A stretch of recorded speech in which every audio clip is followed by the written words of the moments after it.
নিন্দা জানাই এবং সরকারকে বলবো এই ট্যারিফ বাতিল করতে হবে। এই ট্যারিফ যদি বাতিল না করে, আমরা যে এখন একটা প্যারাসিটামল কিনি 1 টাকা 2 টাকা, এটা দেখবেন কিছুদিন পর 10 টাকা 20 টাকা হয়ে যাবে। তাহলে চট্টগ্রাম পোর্টকে যে বিদেশি অপারেটরদের কাছে দেওয়া হচ্ছে এবং ট্যারিফ বাড়ানো হচ্ছে তাদের সুবিধার্থে, সেইটার প্রভাব এই দেশের জনগণের উপর কি পড়বে না? পড়বে। কাজেই আমরা এটা কোনোভাবেই মেনে নিব না। বাংলাদেশের একমাত্র স্মার্ট সিটি বসুন্ধরা এখন আরো নিরাপদ, আধুনিকতায় আরো এক ধাপ এগিয়ে। 3 নম্বর বিষয় হচ্ছে চট্টগ্রাম পোর্টের যে সমস্যা।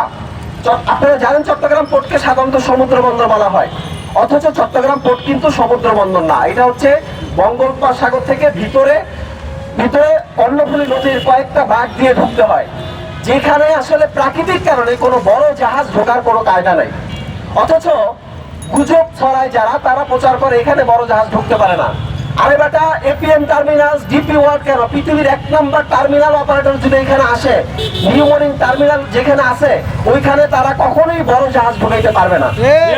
কারণ বড় জাহাজ ঢুকাতে হলে ওইখানে 12 থেকে 16 মিটার গভীরতা লাগে, অথচ ওইখানে সর্বোচ্চ গভীরতা হচ্ছে মাত্র 10 মিটার। এরপরে জোয়ার ভাটার একটা ব্যাপার আছে, আরো অনেক সমস্যা আছে, প্রাকৃতিক কারণ আছে, যেই কারণে ওইখানে এখন যে আমাদের সক্ষমতা আছে এটা সর্বোচ্চ। এবং যেই সময় 2001 সালে নিউ মর্নিং টার্মিনাল নির্মাণ হয়, সেইটার কনসালটেন্ট ফার্ম ছিল জার্মানের একটা প্রতিষ্ঠান। জার্মানের এই প্রতিষ্ঠানটা যে রেশিও দিয়েছিল যে এত টিইউ এখানে মানে মালামাল খালাস করতে পারবে, কন্টেনার খালাস করতে পারবে, আমাদের চট্টগ্রাম বন্দর তার চেয়ে 2 লক্ষ বেশি টিইউ কন্টেনার খালাস করে থাকে। অর্থাৎ যে সক্ষমতার যে বিষয়টা আছে, এইটা হচ্ছে অনেক বেশি সক্ষম আমাদের চট্টগ্রামের যে পোর্ট আছে এবং যে অপারেটর আছে তারা। কাজেই চট্টগ্রাম পোর্টকে বিদেশিদের দেওয়ার কোনো মানেই হয় না, এটা সম্পূর্ণ অযৌক্তিক। 3 নম্বর বিষয় হচ্ছে এখানে আমাদের সার্বভৌমত্বগত ঝুঁকি রয়েছে। এই যে এপিএম টার্মিনাল, তার সাথে আমেরিকার চুক্তি আছে, তার সাথে ইসরায়েলের সাথে যোগাযোগ আছে, ভারতের 2টা পোর্ট সে চালায়। এই যে ডিপি ওয়ার্ল্ড, সে ভারতের 5টা পোর্ট চালায়।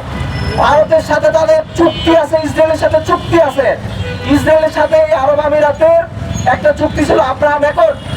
এরপরে আমেরিকা এবং ভারত, ইসরায়েল, আরব আমিরাত 4টা রাষ্ট্র নিয়ে একটা নতুন একটা কৌশলগত জোট তারা করেছে, যেটার নাম I2U2, ইন্দো আব্রাহাম অ্যাকর্ড বলা হয় এটাকে, I2U2। এখানে ইন্ডিয়া, ইসরায়েল, আরব আমিরাত এবং ইউএসএ 4টা রাষ্ট্রের একটা জোট। এই 4টা রাষ্ট্র নতুন একটা করিডোর তৈরি করতে চায়, নতুন একটা মনোবলি তৈরি করতে চায়। বিশেষ করে দক্ষিণ এশিয়ায় আমাদের, তারা যে চীনের বিরুদ্ধে একটা নতুন বলয় তৈরি করতে চায়, আমেরিকা ভারত মিলে সেই জোটের একটা অংশ হতে চলেছে আরব আমিরাত। এখন এই যে চীনের সাথে আমেরিকার দ্বন্দ্ব, সেই দ্বন্দ্বের মধ্যে বাংলাদেশ কেন পড়বে?